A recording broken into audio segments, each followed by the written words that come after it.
everybody, welcome to Psychedelics Today, Psychedelics Weekly, kind of episode 2. It's your host David Drapkin, chatting with the one and only John Dennis. How you doing, John? I'm doing well, David. Thanks. How are you doing today? Doing well. Yeah, seriously, it's always good to see you. And I was just thinking, we've never met in person. It feels like we have because we've chatted so much, but our paths haven't crossed in real life yet. So I can't wait for that to happen. Yeah, hopefully soon. I'm not sure what conferences you might be heading to where we might be able to connect, but hopefully one of these days soon. Yeah, I think Convergence in Los Angeles, that's on my calendar. I'm aiming for that one. And I'd love to come to Oregon as well. Seriously, I've been there twice in my life, when I was 19 and 22, and just for like a couple of days each time. And I really want to feel the vibe there.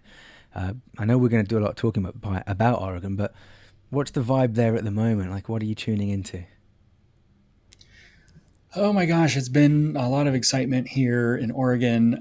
We are just finished the last of the 3 public comment hearings today, just earlier this morning. We're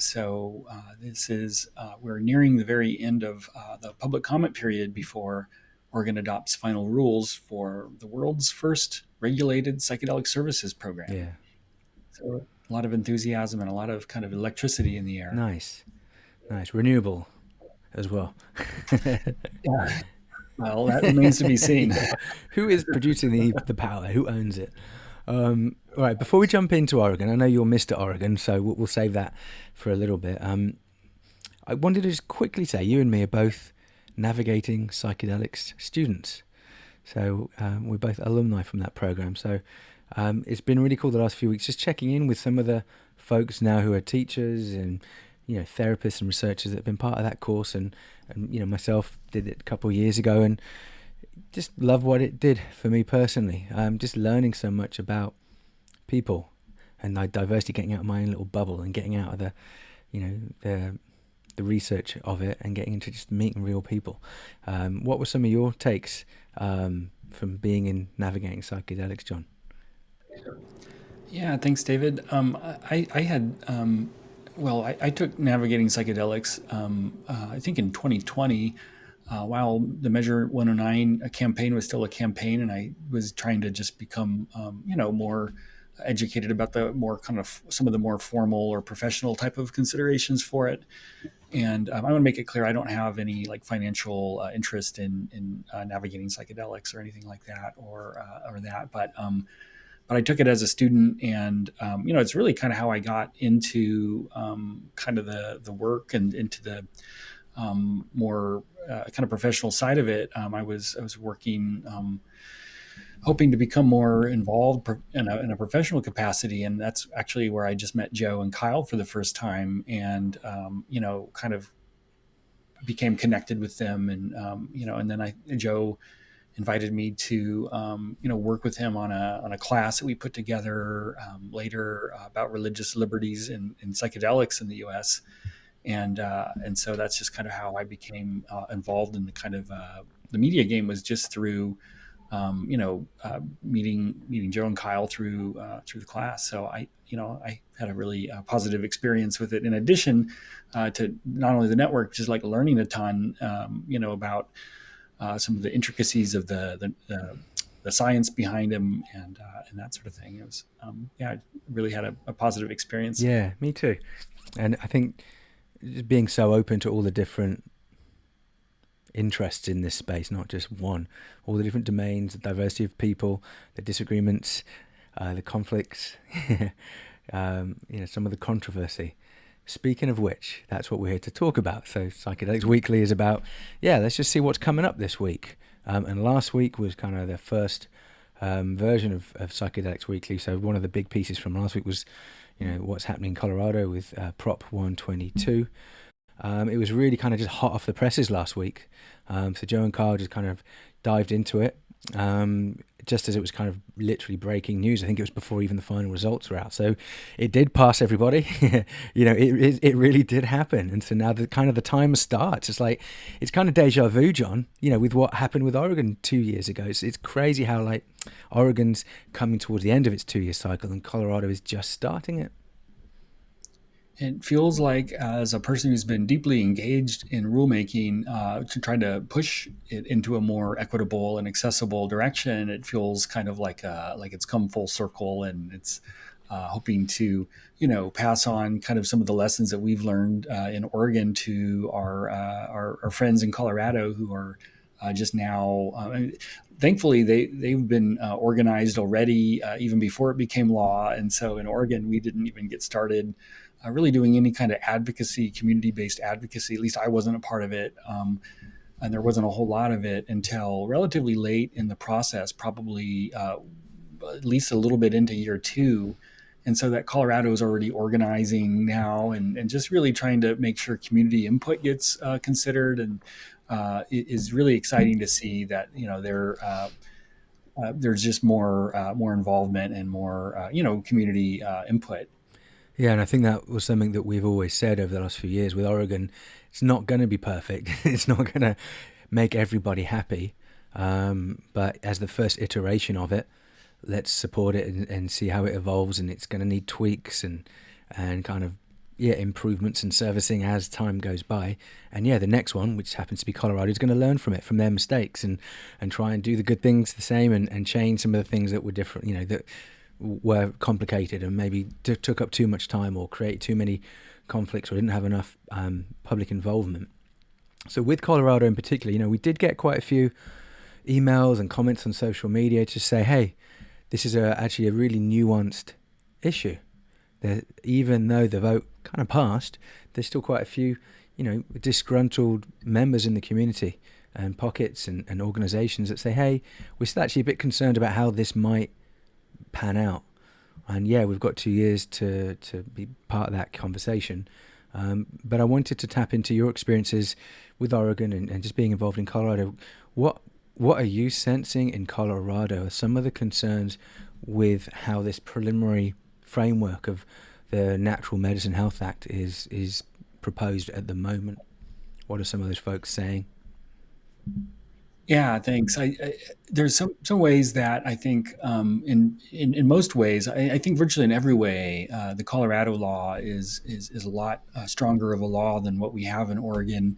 So the thing that's most critical about it and different is that it has a decrim component that allows the exchange of plant medicines instead of just mere possession like we have in Oregon under 110, and possession of, in some cases, pretty low amounts before it's kind of fully criminal again.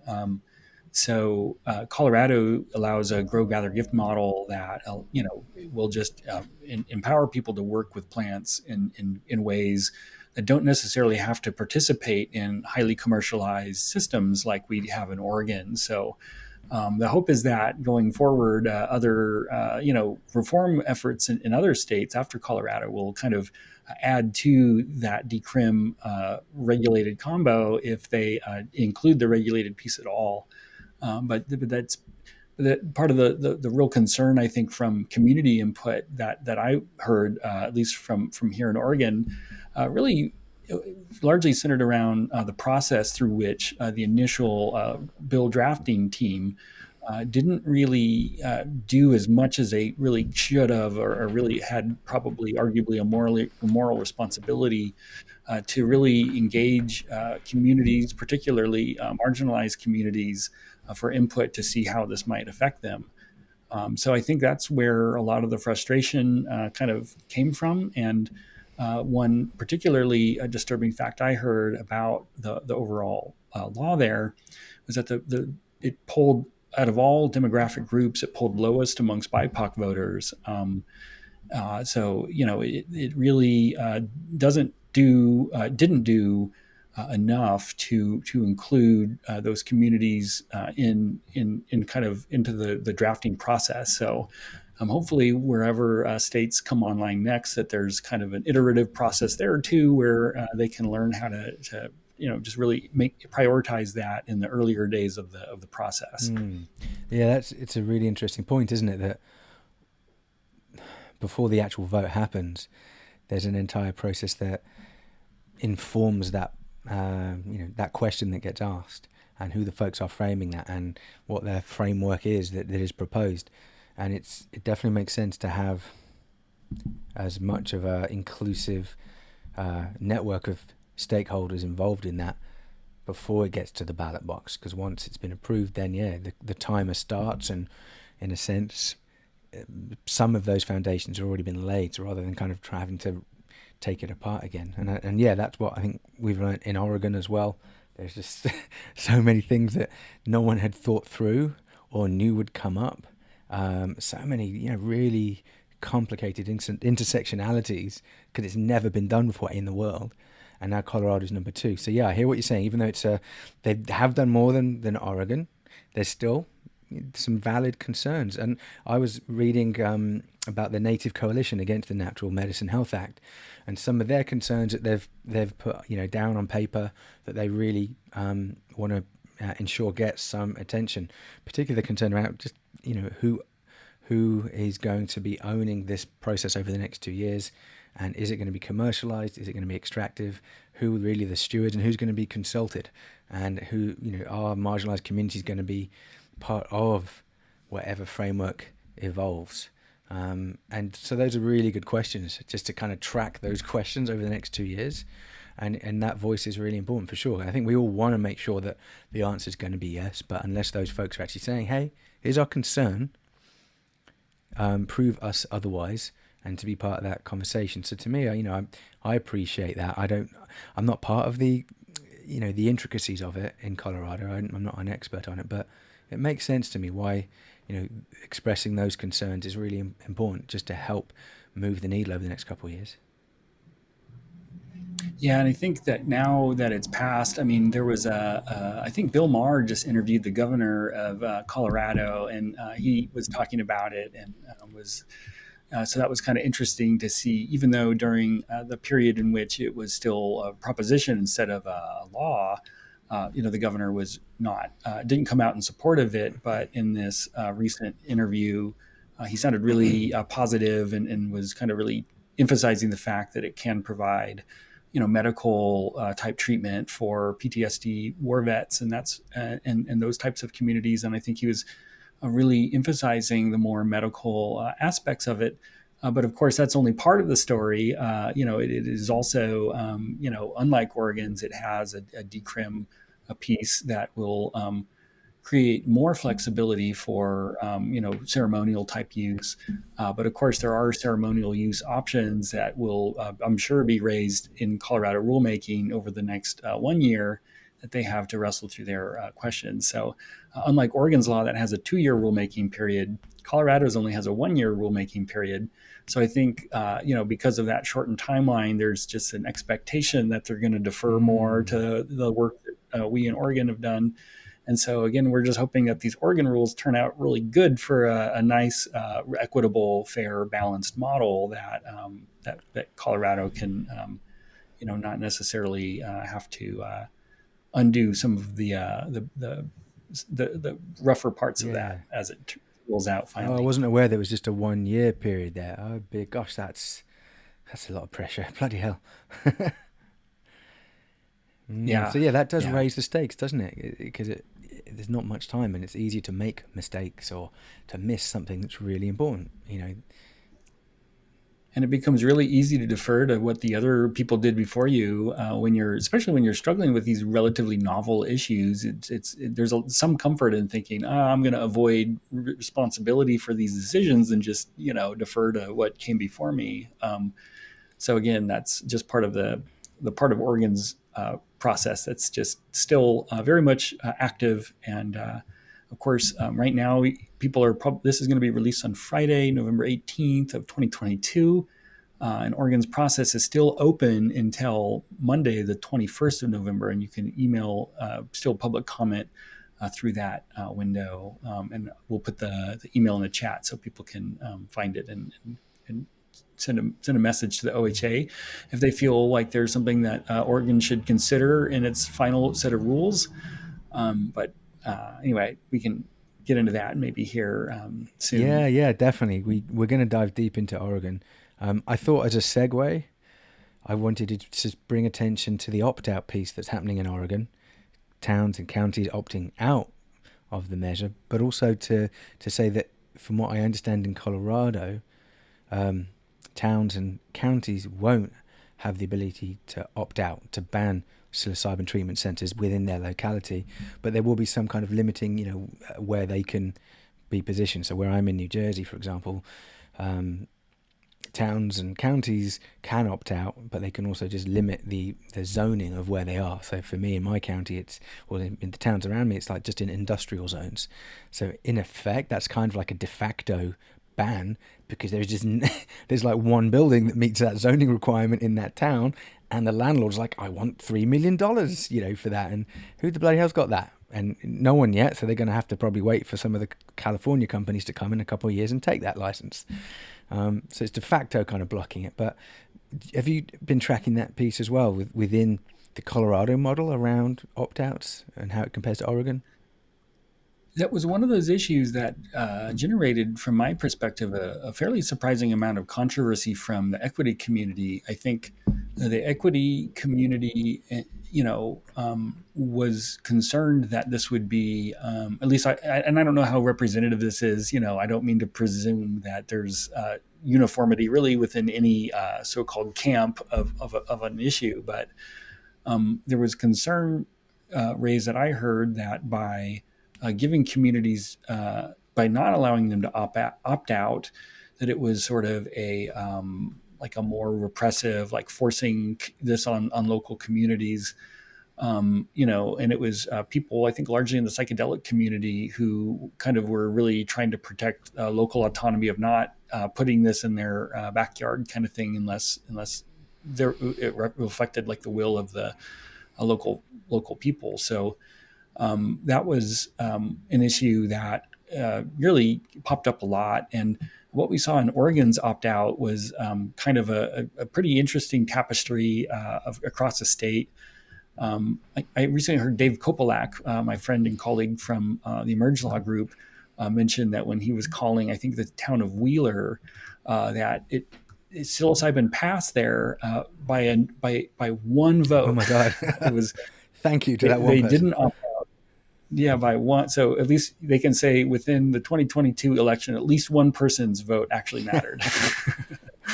Or probably all those people who voted in that one, vote. So, but generally across the state, most, it follows somewhat predictable, party lines somewhat, where we have a lot of more left-leaning counties opting, allowing it, and then more kind of conservative counties and cities being less inclined to allow it. And then I think we see a bunch of cities that apparently didn't get the memo, and didn't, you would think that they were probably conservative and not necessarily in favor of psilocybin, but they didn't go through the issue of putting it on their ballot for whatever reason. I'm going to guess in many cases it was just oversight, but a number of small towns throughout rural Oregon have appear to have allowed it. So it's kind of an interesting thing when we think about Oregon being in some ways we talk about dry counties and alcohol and now cannabis, but this is kind of the first kind of situation where in a legal program we think about like a psychedelic desert where you're not able to access it within so many miles of where you live. So we'll see how many operators open up in these small towns, but it's kind of an interesting map, and we can put a link to the map in the chart notes, the show notes too. Yeah, and folks, there's a nice psilocybin tracker map that Psychedelic Alpha has, so you can go on their website, Psychedelic Alpha, and from what I understand, 25 of the 36 counties in Oregon have opted out, so 11 are in. And yeah, Oregon's sparsely populated, pretty rural. So if 25 of the 36 counties, which are the big rural ones, opt out, folks are going to have to travel a long way to get it. There's no other option. There's no at-home telehealth version of this in Oregon. So they're going to have to schlep a long way. And I wanted to know, for those, say a town that opted in, because there are some towns that opted in a county that opted out, and vice versa. What do you think is going to happen there? Like, how's that going to pan out in reality? Well, I think how it'll actually play out is I think we're going to see, in terms of like the marketplace for service centers, which are the licensed premises where people have to take psilocybin within this program. They're not allowed to do it at home. They have to do it on a premises that's licensed. And I think the way that these premises will look will be very different, whether they're in an urban setting or a more nature based rural, like country setting. So in counties that opted out, but have cities that opted in, you will have like fewer outdoor options. And it's not that there wouldn't be any, but they'll just be by nature just a little bit less remote, and like they won't be able to get the real like quiet place in nature kind of thing down quite as effectively if they're limited to more urban environments. So I think that's one of the kind of major differences I think that we'll see, the impact that that'll have. Yeah, thanks, John. And let's dive in now to the kind of the meaty stuff, or the tofu for some of our listeners. Um, there's been a lot of public comment, over the last couple of years. Um, a lot of heated conversations, a lot of, nitpicking over really important wording and principles and intersections. We're almost at the end of that. We just had 3 public hearings. The final public comment was today, literally today, the 17th of November. You officially, I'm the one giving out this official title, get the T-shirt, John, for the most number of public comments and hearings and articles and podcasts and webinars and IG lives, probably over 100 or 200 hours, I think. So I just want to recognize that, and you're still going, and you're going to keep going because it's coming from the heart. There's been so much talk, and you've been in a lot of those talks, and you were there today, I think, yeah. So it's a big day because it's the last day of that public comment period, and now the powers that be, Oregon Psilocybin Services and Oregon Health Authority, they're doing their thing now before they come out with their full rules. And I think that's New Year's Eve, isn't it? And then the license are going to be given out, and then away we go. Whew. So you just tell us about what's it been like, definitely the last 3 public hearing sessions, today closing out, and just generally speaking, the whole process kind of coming to the end of this initial stage. What's that been like, man?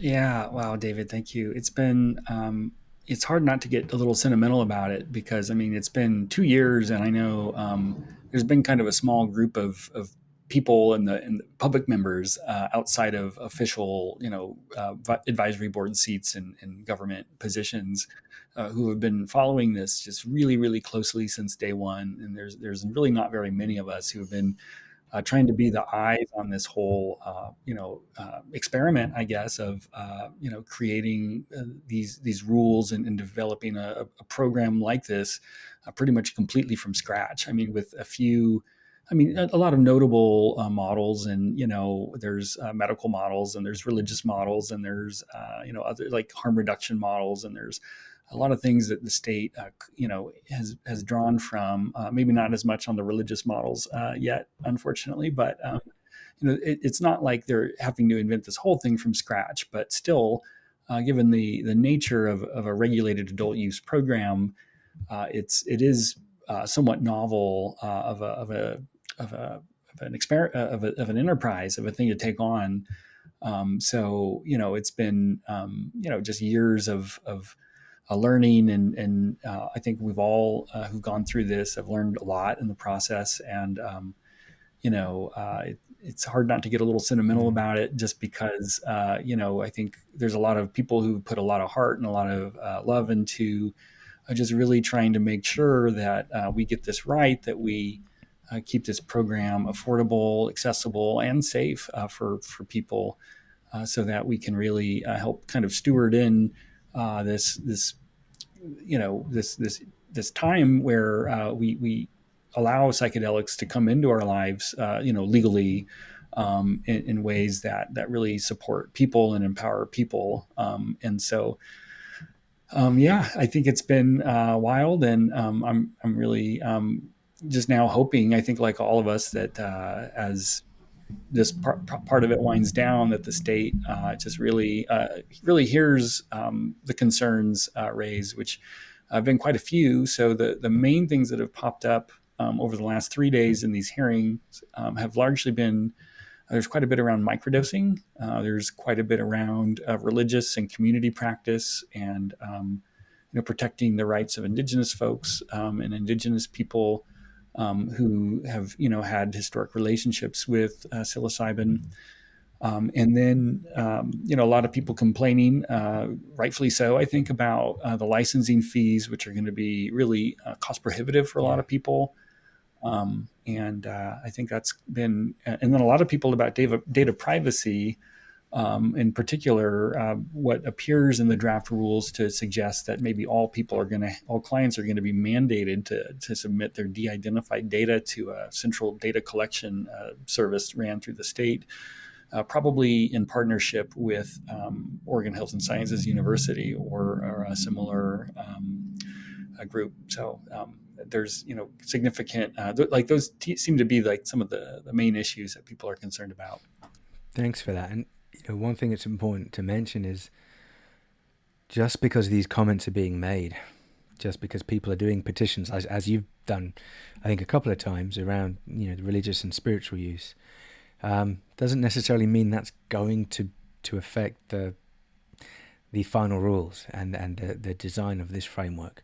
It's all going to be documented and it's going to be kind of transparently put on the table there, but it might it might not outweigh some of the other concerns or priorities of those folks, and that's going to be frustrating because I don't know to what extent there's going to be options here. Like, yes, there's microdosing, so that's one option as opposed to the macrodosing and in the centers. So how many other pathways could there be? And I think I'd love to ask you about the religious use piece. How is it shaping up now?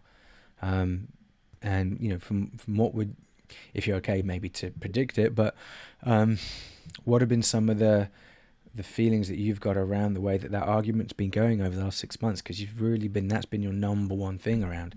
Just frame that argument for folks, and how's it looking like it's going to go at the moment?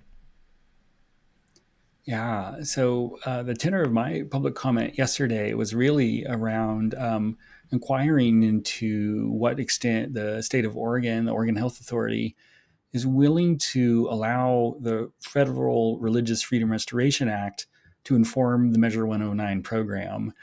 And my takeaway from this round of draft rules was really pretty much not at all. That they've really kind of not really considered any part of this. And in fact, there was a pretty kind of blistering article written in Marijuana Moment back in, I think, late May or early June, kind of exploring how the board voted against the entheogenic framework based on a DOJ memo that really misunderstood the framework. We've even had prominent psychedelic law blogs critique the DOJ memo and reflect that it was based on sort of a careless understanding of the framework. And that's really been the only reason why that's been put forth for why the board didn't recommend it. And I think that the signaling we've received from the state has pretty consistently been a tone of trying to set us up for disappointment. But we'll, I think that this conversation has continued to evolve and unfold, and I think that as time goes on, there'll be a kind of a greater openness to it as it develops. Yeah, thanks a lot for covering that, John. And I really hope that even if it doesn't get recognized in the initial rulings, that as time goes by, people recognize that it can be done in a safe and responsible way, as humans have been doing for decades, centuries, millennia, that should be part of a legal framework. So yeah, I want to talk about something that I'm really interested in Oregon, and I don't know how the conversation was with the microdosing piece, John, but the way I've been speaking to a few people around how microdosing can be allowed under what pretexts and rules in Oregon in a service center. I really like this concept of, wow, a microdosing center in Oregon could look like almost like a community center, or a drop-in center, or a wellness space, or a yoga studio, or a meditation center, or a place to kind of get a dose a few days a week, have membership of that place, do some integration work together, do some meditation in the morning, get a smoothie, be in nature together. And I think I think the requirement's going to maybe be you need to be there at least an hour. But I feel like that's a really beautiful alternative to the macro, and I think people will be able to do both. And it's just a bit of a nuance that I think we haven't seen yet, and it's almost a bit more playful and less serious and heavy than kind of the macro dosing, or kind of deep trauma, and more kind of the heroic stuff. So I'm really excited by how that can look, and just as a therapist and wellness practitioner, I'm enjoying the lightness that potentially might bring. And I think that's potentially just the affordability and accessibility as well, of having the lower ratios of staff that's required to the people, members that are in that microdosing center, makes it so much more accessible. And you can just, because you're not having that much psilocybin, you're more amenable to doing integration practices and wellness practices, and it's going to be just really creative, I'm hoping. So yeah, I'm really enjoying just playing with that in my head. Just I'd love to be there and just go, yeah, let's make it like this. Hopefully, if the rules allow it, really creative process, I think.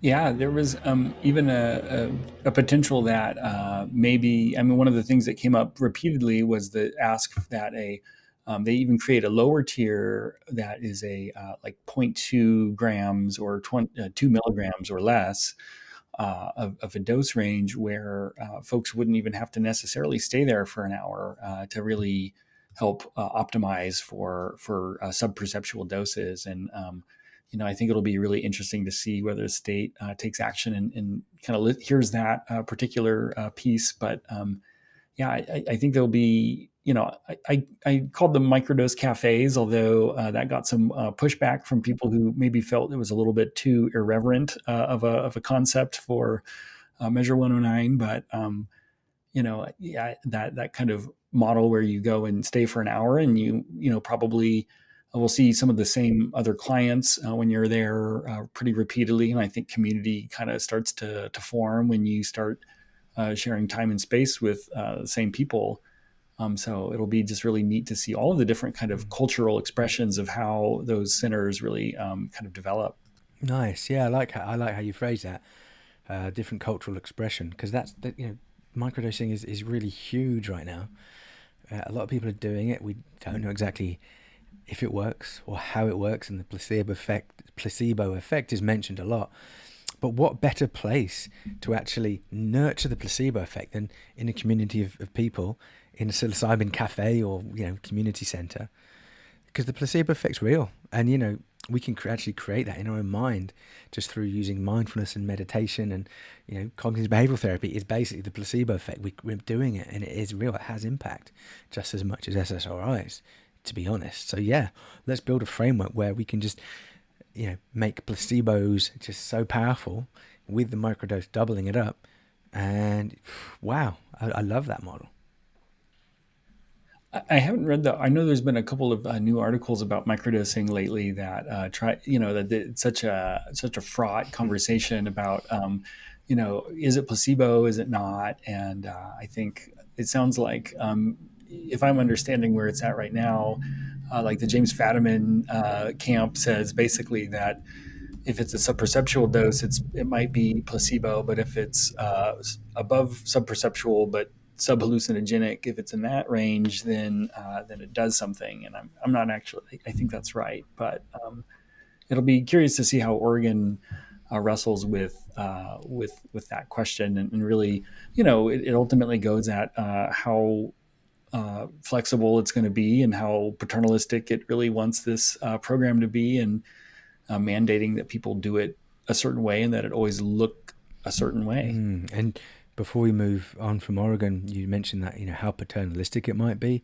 When you and I chatted about Oregon, I think it was in April, you dropped this really powerful, emotional couple of lines about the María Sabina test, and it brought tears to my eyes when you were saying that. And if it's okay, I'd like to just bring it up here. If you can tell folks, what those two questions are, and maybe just kind of tuning in to what extent you feel like those two tests are looking like they will be fulfilled with how things are shaping up. Yeah, thanks. It's such a yeah. So there's so many ways to conceive of 109, and I think of this thought experiment that really helps to, for me, put it in context, especially along the lines of cultural appropriation. But the test is, or the experiment is, to think about, if Maria Sabina were still alive today, would Oregon's 109 program allow her to conduct her ceremony in Oregon? And then the second question is, if Maria Sabina were alive today, would Oregon's program allow Maria Sabina to afford her ceremony here today? And if the answer to either of those questions is no, then what the practical import of that is that the state of Oregon has basically taken, a sacrament from indigenous culture in Mexico, and put it around paywalls, put it behind paywalls that are inaccessible to the people who have, been using it with for since time immemorial, and engaging in perhaps the greatest act of cultural appropriation that comes to my mind, in terms of just how offensive and really, just really extractivist it is. Yeah, yeah. Thank you for reminding us about that, John. Yeah, really powerful, and I guess we all have to wait and see how it shapes up. But it's going to be expensive. It really is, isn't it? Just to be a facilitator, practitioner, that license fee that you said, I think it's $2,000 a year.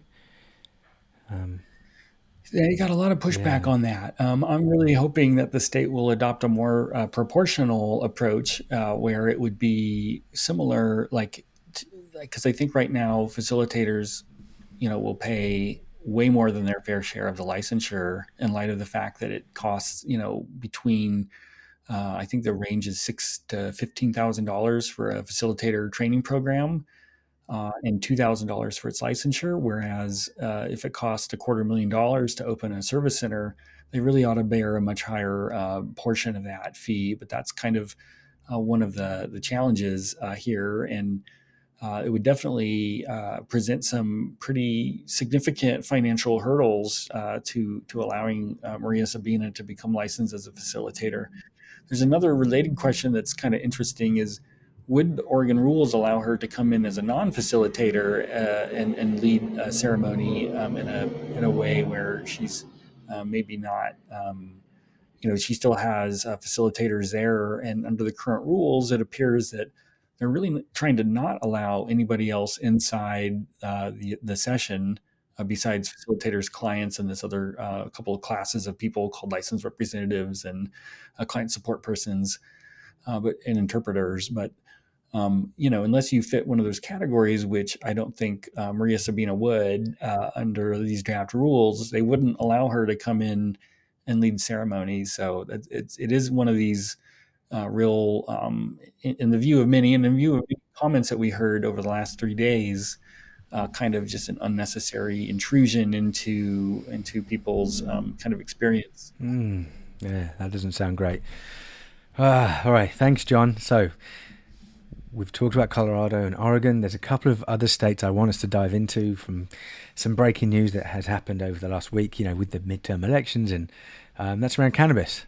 So, something I have a very deep, long-standing relationship with, that I really want to see humans deepening our relationship with, and research being allowed to be free with. So good news for 2 states, bad news for 3 states if you are supporting cannabis decriminalization and adult use. So the 2 states that said yes to their local votes were Missouri and Maryland, and the 3 states that said no in their votes were North and South Dakota and Arkansas.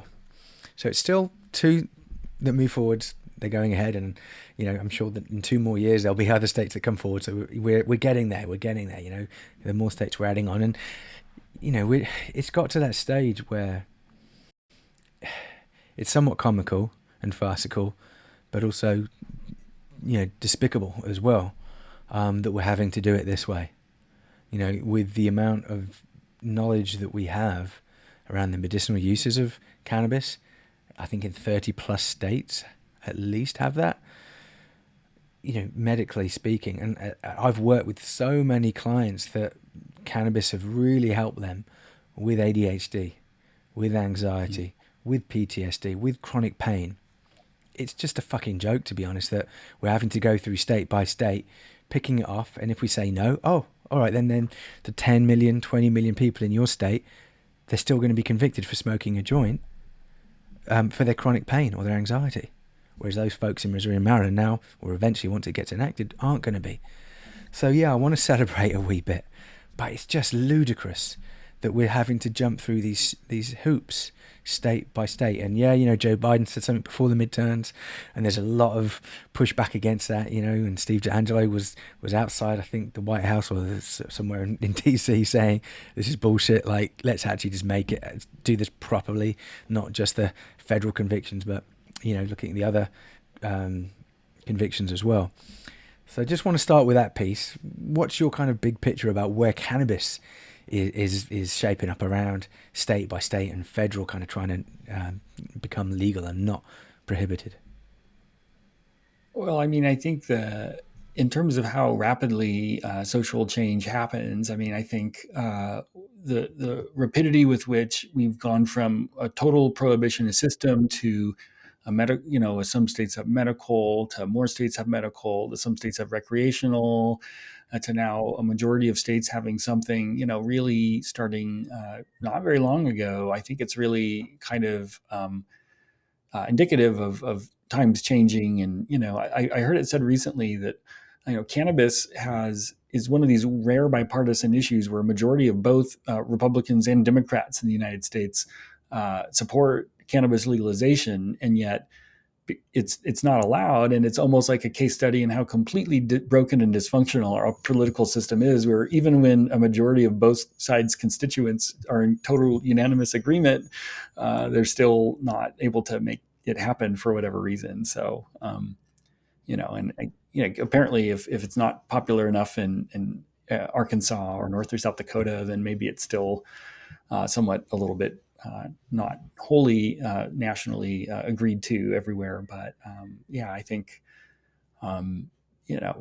South Dakota is really interesting because I thought they had passed a law like that similarly, and then their governor stopped it somehow, and then they took it to the Supreme Court, and the Supreme Court shot it down. And so I can imagine for advocates in South Dakota, it must be particularly heartbreaking to see having won once and then having it kind of like ripped away based on, if yeah, potentially questionable legal judgments from the state lawyers, and then have to lose on the second round. So that seems like a particularly painful loss. But yeah, and just for folks listening, some great articles by Marijuana Moment on these subjects. That's where I was looking at it, and Maryland voted 65%. It was their prop was called Question 4, and yeah, you could see on their map in Maryland it was a lot more broadly spread throughout the entire state, whereas in Missouri it was 53% voted for Amendment 3,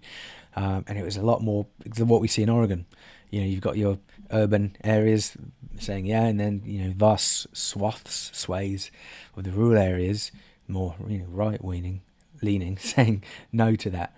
And Missouri, I was reading that it's the 20th state to legalize adult use, and last year they had 20,000 arrests in their state alone for minor marijuana violations. So it's a big deal. And now they're saying actually, once they enact this, if you're age 21 or over, you're allowed to possess 3 ounces.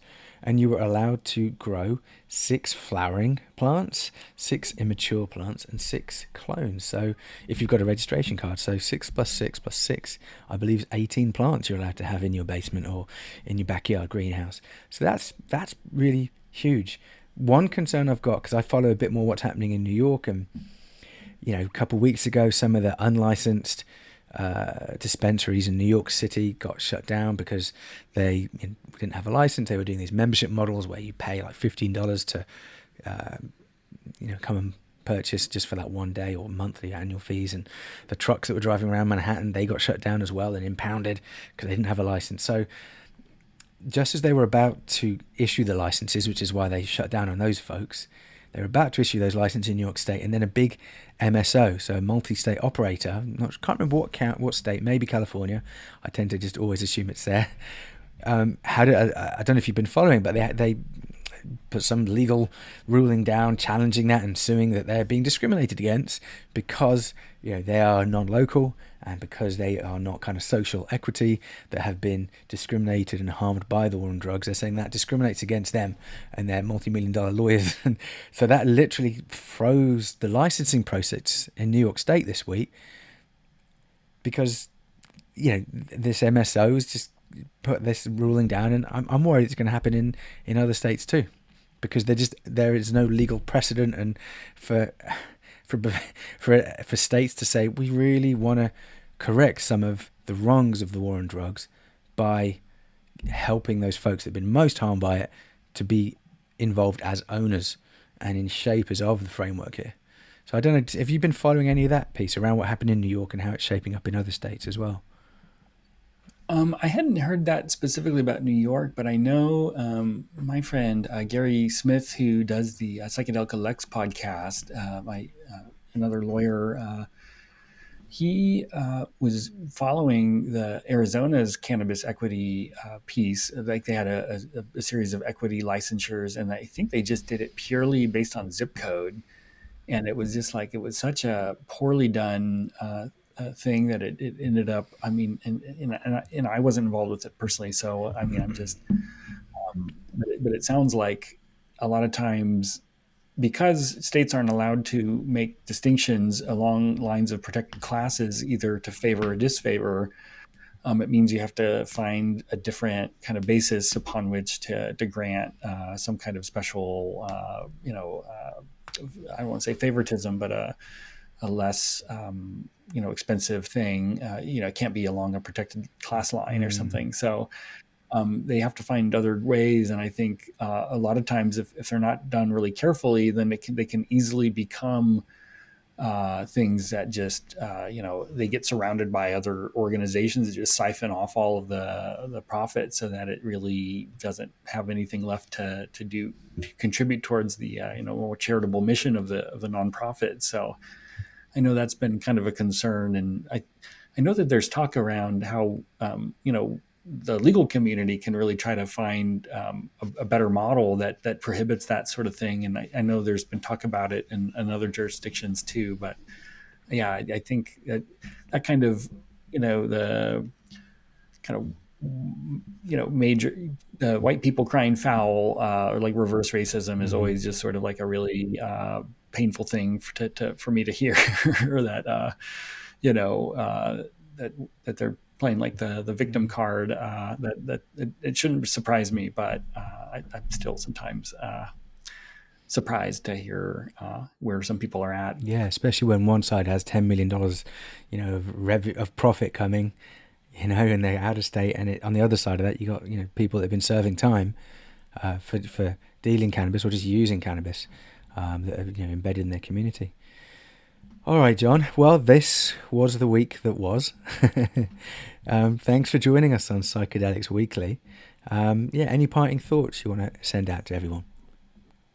Just a reminder, until Monday the 21st at 5 p.m., you can still engage in the educational mission of helping to inform Oregon's psilocybin rulemaking process. I think they want to hear from community about how they can make this first of its kind program as good as it can be, and as equitable and community oriented as it can be. So make sure if you care about this issue, please let your voices be heard, and email them by 5:00 on Monday. Awesome.